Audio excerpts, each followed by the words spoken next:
애굽 땅에 사는 모든 유다 사람 곧 믹돌과 다바네스와 놉과 바도로스 지방에 사는 자에 대하여 말씀이 예레미야에게 임하니라.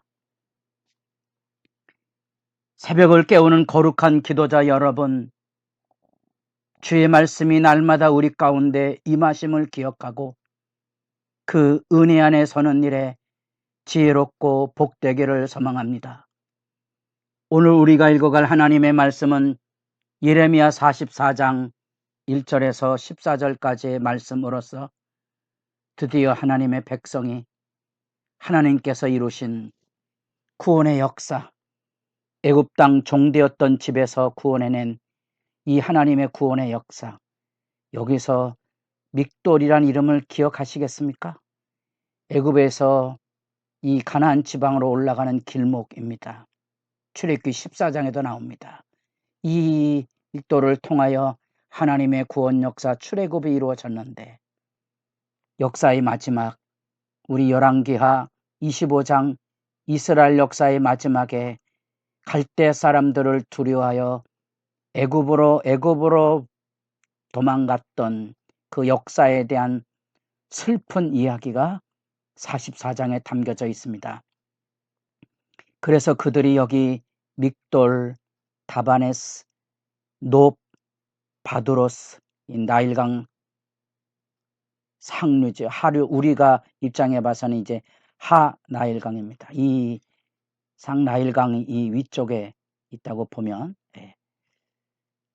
역사의 슬픈 얘기인데 기억하실 일은 하나님의 말씀은 이 예루살렘에도 심지어 바벨론 포로로 끌려간 사람들에까지 편지로서 예레미야가 말씀을 전했다면 애굽으로 두려움 속에 예레미야를 끌고 갔던 사람들에게도 하나님의 말씀이 들려지고 있다는 사실입니다. 하나님은 이렇게 자기 백성과 마지막까지 언약에 진실하시고 하나님이 말씀하신 하나님이신 것을 새삼 돌아보게 됩니다. 오늘날 신약시대를 살아가는 그리스도인들에게조차 하나님의 말씀이 외면당하고는 현실은 이 유다의 멸망 속에 나타난 이 하나님의 안타까운 말씀의 임재가 가슴 아프게 다가오는 거지요.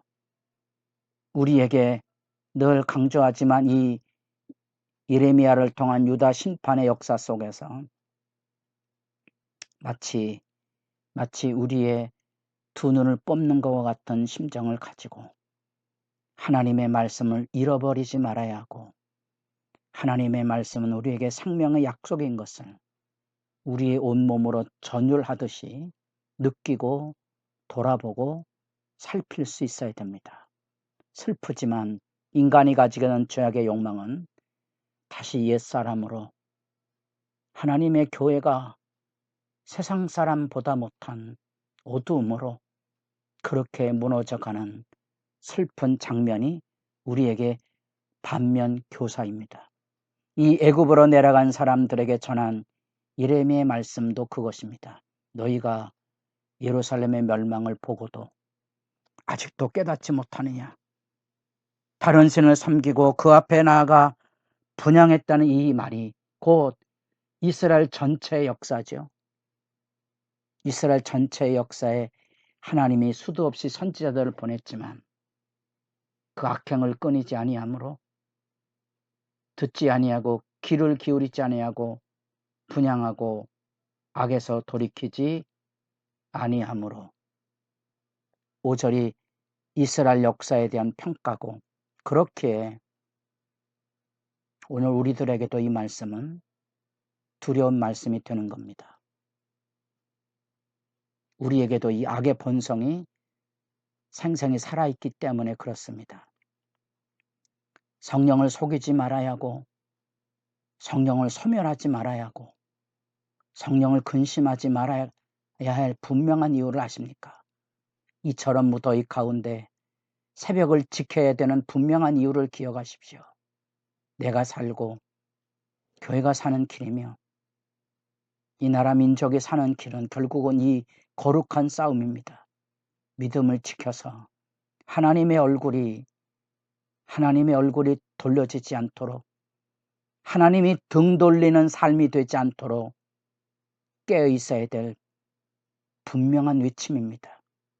이 애굽에 임한 말씀도 동일한 호소입니다. 여기 나타난 긴 유다의 재앙에 대한 회고이거든요.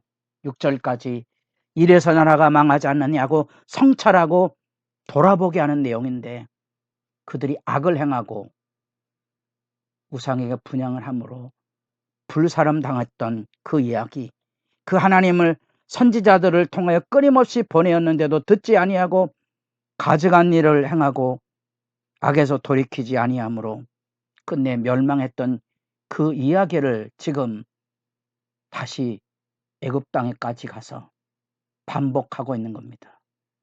그리고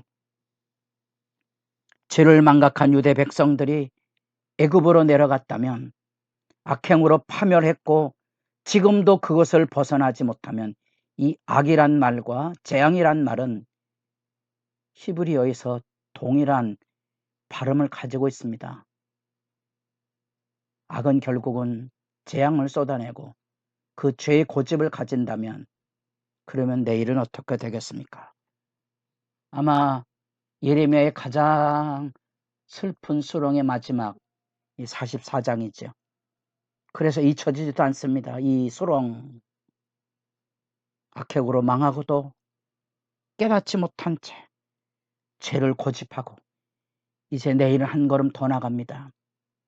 한 걸음 더 나가는 내용은, 우리가 하나님 때문에 이처럼 나라가 망했으니 우상에게 복을 빌러 갈 겁니다. 그 얘기가 내일 얘기입니다. 그 내일을 여러분 생각해 볼 수 있겠습니까? 어쩌면 죄가 가져온 실제 현실 속에, 여기 10절, 그들이 오늘까지 겸손하지 아니하여 두려워하지도 아니하고 내가 너희와 너희 조상들 앞에 세운 나의 율법과 나의 법규를 지켜 행하지 아니하느니라. 이 슬픈 이야기의 내용은 무엇입니까? 우리는 누구를 두려워하며 삽니까? 먹고 사는 불안과 염려 속에 하나님의 말씀은 잊혀지고 삶에 매달려 살아가는 어리석음에서 깨어나야 되지 않겠습니까? 그 멸망과 허무와 재앙은 득달같이 다가올 것입니다. 예레미야의 눈물은 과거의 눈물이 아니며 예수님의 십자가상에서의 그 눈물이고, 오늘 새벽을 깨우는 자의 눈물입니다. 악의 지배로부터 자기 백성을 구원해 내려는 하나님의 열심이 우리에게 있어 우리가 이 새벽을 깨우고 있다면, 여러분들을 통하여 구원받는 사람이 더해지도록 구원의 역사의 증인이 되어야 되지 않겠습니까? 이 악이란 라라는 말, 그 재앙이라는 라라는 말, 이 사악과 재앙의 현실 속에서 약행을 고집하니 울부짖을 수밖에 없는 거지요.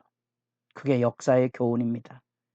이스라엘 전체 역사의 교훈이고, 결국 오직 예수 한 분만으로 우리는 구약의 시대가 끝나고 새로운 하나님의 백성, 하나님의 나라, 하나님의 구원이 열려지는 새 언약의 시대를 지금 열고 있습니다. 오늘날의 세대 안에도 여러분이 역사를 통하여 배우는 게 바로 이것 아닙니까? 사악과 재앙의 현실이.